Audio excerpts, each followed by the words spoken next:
Okay, so Vinay from my Discord server sent me a video to watch and react to. He said watch the first 20 minutes, so that's exactly what I'm gonna do in this video.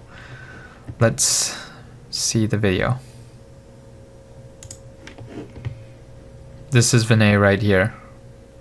Right here.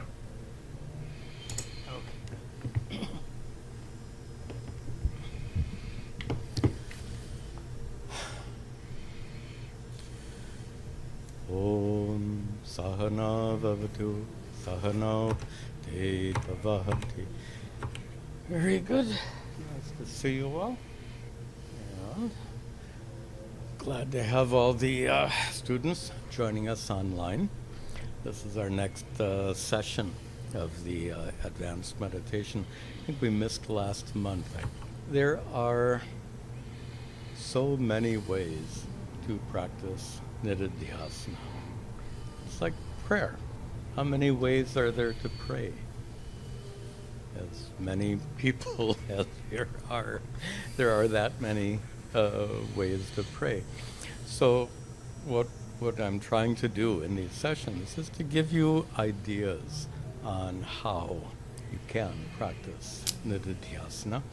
And one of my favorite ways of practicing Nididhyasana is actually a practice that's not done formally, sitting and meditating, but a kind of Nididhyasana you can do while you're at work, while you're cooking dinner, while you're on the phone, or while you're engaged in other activities. There's a parallel.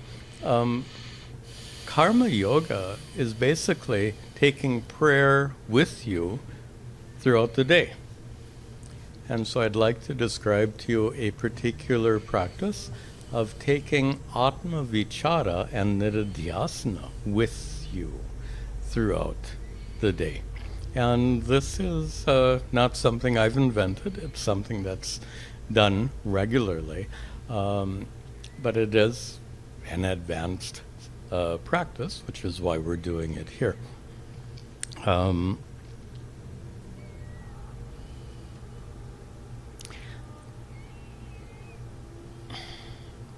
To do Nididhyasana while you're at work doesn't mean to sit and meditate while you're at work. That's not the technique I'm about to share with you, but rather it's an extension of Atma Vichara, self-inquiry, and a very important extension that you can do while you're engaged, while you should do while you're engaged in various activities. Let me just be more concrete and explain it to you very, very directly. There are 4 steps. I'll describe each one of the 4 steps. And the first step, the best time to do Nididhyasana, is when you get upset. Now that may seem counterproductive, because notice here in our sessions, what do we do? Before you do the actual Nididhyasana, you first do meditation. So meditation is kind of the opposite of being upset, but the technique we're going to do today is based on taking a moment during the day when you get upset about something. And let's just create a scenario and use that scenario throughout. Suppose you're at work and your boss yells at you for some reason or another. Has that ever happened to you? Of course not. Who would yell at you? It happens. All right. I remember once I got in big trouble. Anyway, we won't go into those details. So, the first step is to choose a trigger. And boss yelling at you would be a good trigger, but it could be anything. And specifically, the trigger for doing this technique should be when your boss shouts at you and you get hurt, or how about when you get angry and shout at somebody else, or whatever it is. But when there is Let's try to be more specific. An uncontrolled emotional reaction. That's when you should do it. When there is an uncontrolled emotional reaction. By the way, there are certain physical indicators that if you want to observe for a trigger, one trigger would be if your voice is raised. Why should it be raised? Even at home, even with children, why should your voice be raised? If your voice is raised, something's going on. That's a good trigger. Another trigger, this was a practice I did until I didn't need to do it anymore. And that is, whenever I felt hurt, when I felt hurt, I would always feel, and you may or may not feel this, I would feel a sensation right here, exactly, underneath that sternum, I guess it's called. And I would feel that kind of tension or a sinking feeling or what. You may have some other feeling, I don't know. But I suspect it's not only me who feels that. So my practice then was whenever I felt that tension, that sinking feeling in my chest, that was a trigger I would pay attention to. So when I had that trigger, it's time to do Nididhyasana. I probably feel similar sensations in the sternum and the chest area near the solar plexus. Sinking feeling in between the solar plexus and the stomach. Yeah, I know what he's talking about in terms of that feeling. Now, so the first of the 4 steps is have a trigger. And a trigger that tells you that an uncontrolled emotional reaction has taken place. Step 1, trigger. Step 2 is an emotional analysis of what's going on. Or in more common language, tune in to your emotions. People like to use that language. Fine. Tune in to your emotions, which means really understand deeply what you're feeling and why. And sometimes it's more complicated than you think. Before we get into the complication, in the middle of an argument is not a good time to do this practice. So if you're shouting at someone or if somebody's shouting at you, when the argument is over, immediately, and the sooner the better. As soon as the argument or whatever it is, a tense situation, as soon as it's over. So during the argument or whatever, you probably notice the trigger going off, sort of like an alarm clock. Zzzt. Oh, but you're still in the middle of the situation, so you say, okay, as soon as I'm done, then I'm going to deal with this. That's step 1. Step 2 now is leave the situation behind, just go to some kind of quiet place, sit down, and begin this emotional analysis, emotional inquiry, tuning into your emotions. Suppose you feel hurt. Boss has yelled at you, you feel hurt. Okay. Why do you feel hurt? Just to feel I'm hurt doesn't solve anything. Why do I feel hurt? And you say, because my boss is such a blank, blank, blank. These words come in our minds, right? So, how does that, is that really tuning into your emotions? Why are you blaming your boss? Who's the one who feels hurt? Not your boss. You're feeling hurt. So, to focus on your boss, why did he say that? Why did he do that? Didn't he understand this and that and the other thing? That's not emotional analysis. That's self-defense. You're defending yourself. Maybe you couldn't defend yourself to the boss's face, so after the fact, you're trying to make excuses for yourself and blame the boss. all of that is counterproductive. So notice already this technique presumes a pretty great degree of emotional maturity. Not everyone can do what we're describing. Again, this is an advanced meditation class, and it assumes also, I suppose, some fairly some degree of emotional maturity. Okay, so instead of blaming your boss, you ask yourself very honestly, why do I feel hurt? And there are kind of two ways, two strains, two paths that inquiry might follow. Suppose you didn't do anything wrong. Absolutely, whatever your boss was, it's 100% clear that your boss made a mistake in his or her assessment of you in a situation. So knowing your boss made a mistake, then why are you hurt? People make mistakes all the time, right? We all make mistakes. Your boss made a mistake. You understand your boss made a mistake. Right now, I'm giving you the pattern. I'm modeling the kind of self-inquiry. If my boss made the mistake, why am I hurt? I've made mistakes.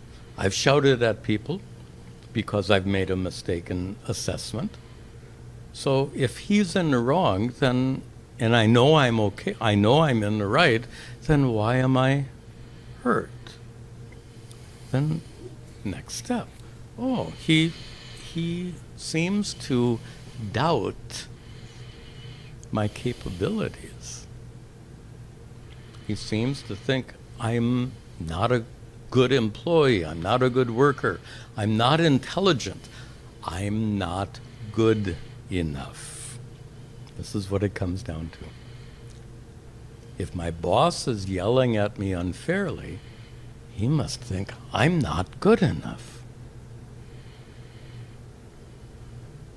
Am I good enough? Now, again, you might, if the boss is really in the wrong, you say, but I am good enough.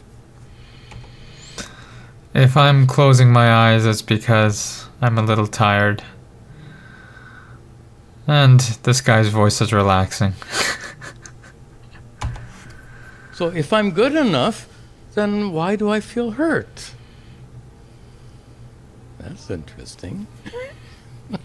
This is a very important kind of analysis that we do. And it's all so far we're not talking any Vedanta. This is all emotional analysis. So you take it down the other layer and said, well, he's doubting my being good enough. That doubt hurts me. He doesn't trust me. He doesn't believe in me. He doesn't like me. You know, all these emotional things come out. When you go deep enough into it, you discover all of this stuff. It's not just children who have these feelings. Grown adults have that feeling, oh, he doesn't like me. If you feel that, it happens. It's normal. And as I said, not just the children. So then, why do I want to be liked? Now we're starting to get towards Vedanta at this point. And then you start to realize that what's happened is he is doubting something about or disliking something about your personality. Let's stay with that.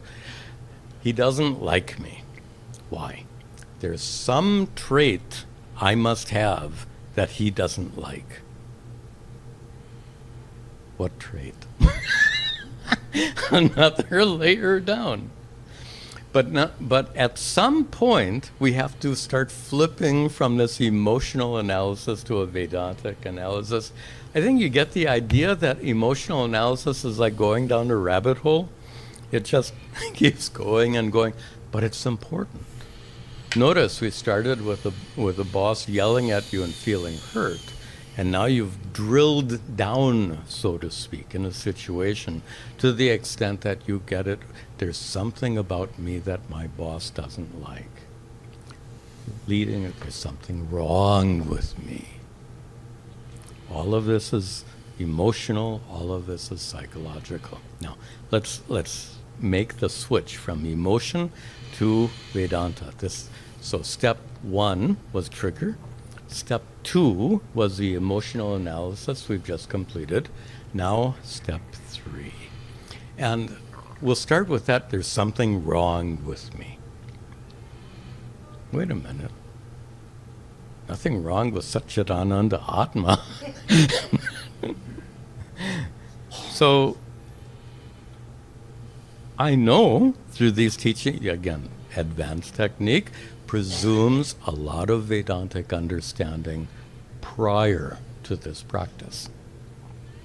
So if my true nature is such, if I am Satchidananda, if I'm just pure consciousness, nothing wrong with me, but then my boss is not upset with pure consciousness. My boss is upset with me as an individual, in particular with my personality. There's something about my personality that pushes my boss's buttons, suppose, whatever it is. And again, when you do this, it all has to be your lived experience. I'm just giving you a common example. So now you're beginning to discern between you and personality.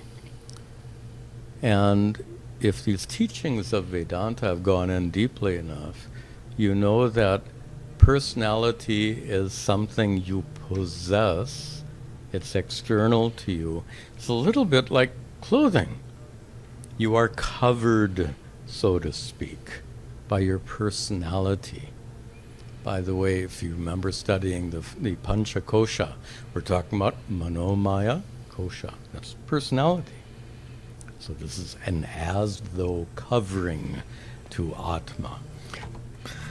It's funny, he gives that metaphor like wearing your personality like clothes, because I did hear of the metaphor where your soul puts on clothes of the dream character to act as the dream character in like a staged dream. So putting on clothes as the character you are in this life, I've heard that metaphor before, and it's an interesting metaphor. So there's something about my Manomaya Kosha that my boss doesn't like. Well, wait a minute. So he doesn't like it. What is it to me? Consciousness. Suppose someone doesn't, and allow me just to go off in a different direction to give an example. Suppose somebody doesn't like your clothing. You like it. Then it's not you. If you get it, that clothing is just cloth, maybe there's a design on the fabric. And someone says, what a weird design. Who would say that? I don't know. But the point I'm making, a trivial observation about something that's not even you. Why would you worry about it? If somebody doesn't like it, some people like it, some people don't like it. How about personalities? Same thing. Some people like it, some people don't like it. Do you think everyone in the world is going to like your particular personality? Don't you think there'd be at least a few people out there who don't? Of course. So, is there anyone that everyone loves? No, such a person does not exist. if you might be thinking, wait a minute, what about Dalai Lama? Everyone loves him. Do you know there's a big controversy, and there's a whole group of Tibetan Buddhists who are against the Dalai Lama. They go out when he gives a public lecture. They stand outside and protest.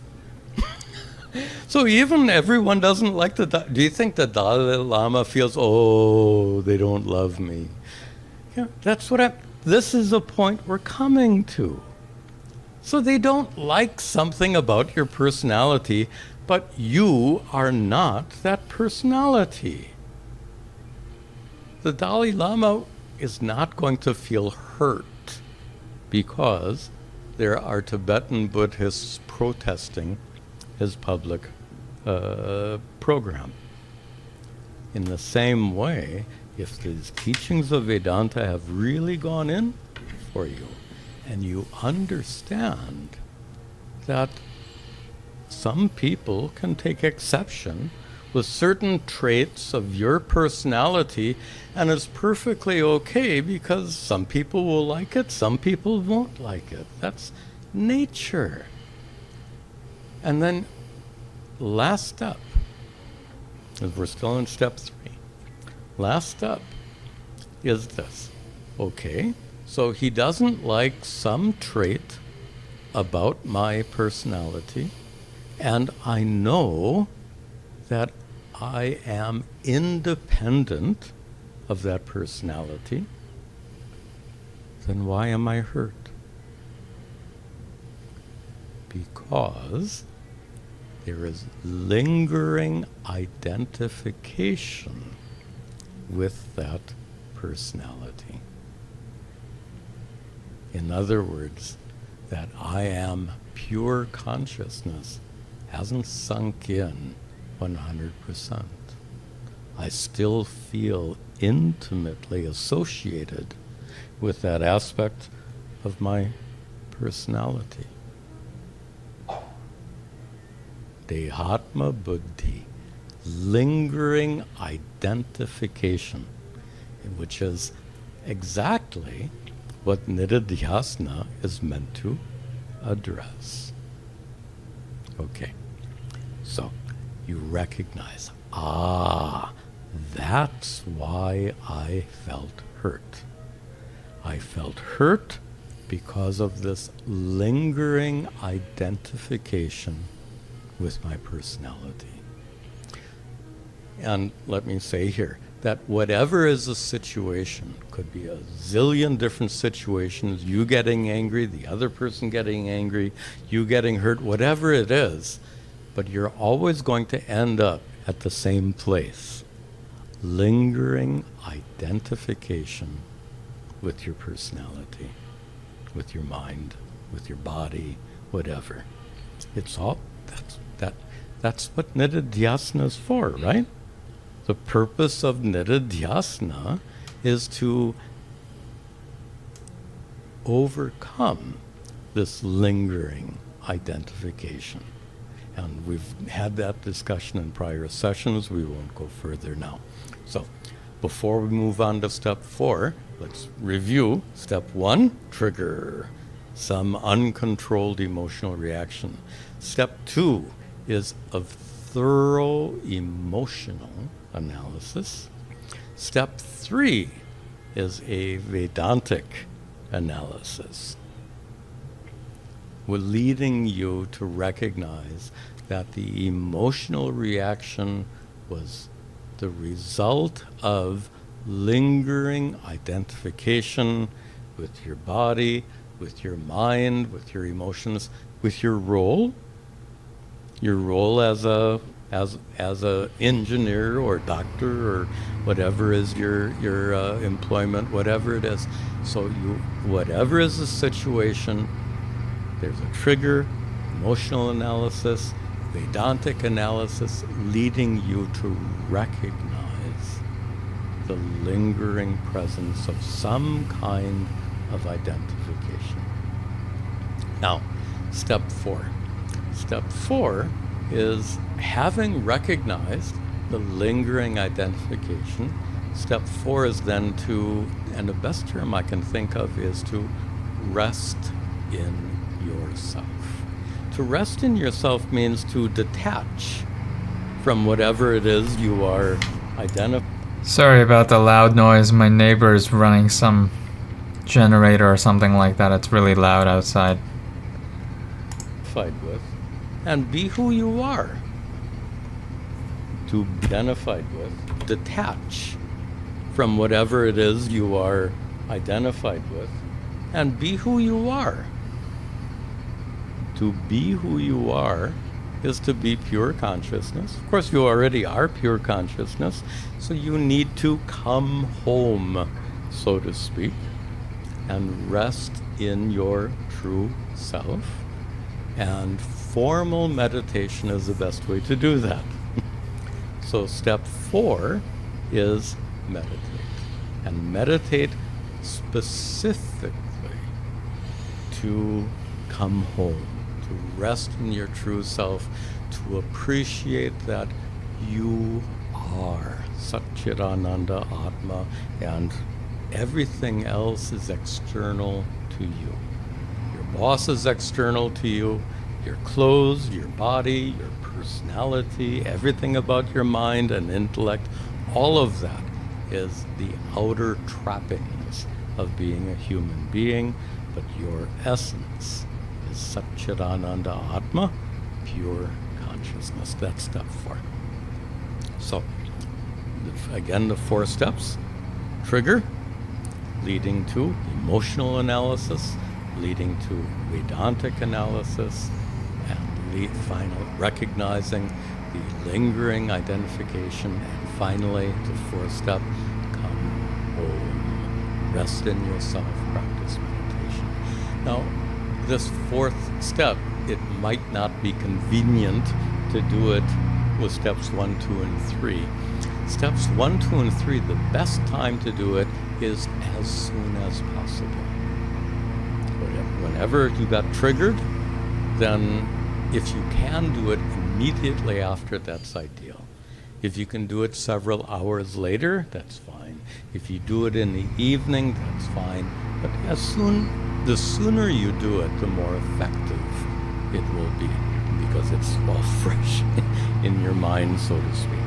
And the 4th step, meditation, it may or may not be convenient to do, again, as soon as it's convenient. But these are the 4 steps. By the way, these 4 steps are not the only way to do this. I'm just giving you an example of a common practice, but there's, I think, a lot of wisdom in these 4 steps, and it was, I tell you honestly, it was very formative for me. This was my practice for a long, long time, basically, until you don't need to do it. The day comes when you don't need to do it anymore. Why don't you need to do it anymore? You don't get triggered. If you don't get triggered, you don't need to do it.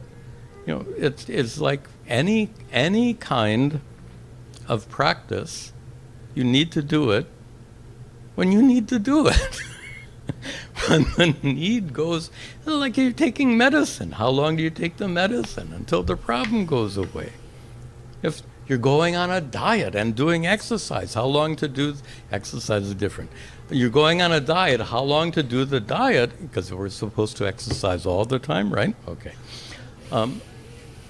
You're going on a diet, how long should you stay on a diet? Until your weight is what you want. So practices don't go on forever. Even Nididhyasana, when it has fulfilled its purpose, you're done. When are you done? When you don't feel triggered, meaning when these uncontrolled emotional reactions fade away. All right, there's much more we could talk about at this point, but we want to include meditation. So the meditation we'll do this evening would be a very good example of coming home. I guess that's it for the teaching, and then they're going to meditate after. Wow, that was 28 minutes. And 22 seconds. Okay, so, yeah. The root of all identification is... the root of all negative emotion is identification with the wrong thing, which is not as consciousness itself, but as this avatar that you're playing, this person that you are. Identification with that self, that small self, with a small s. Small self is the root of all upsetting emotions, and yeah, that makes sense. Yeah, hard to recognize it in the moment when you're upset, and then recognizing that you're just consciousness in which everything appears, and you're just an observer and watching all these appearances, whether it's emotions or thoughts or sensations from your body, or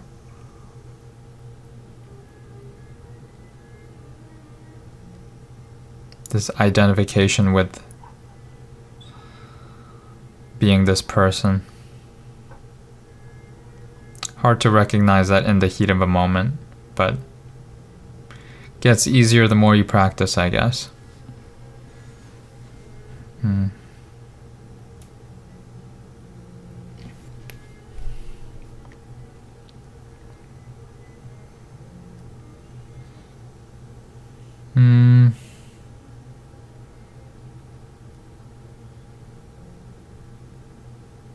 Do I have anything else to say?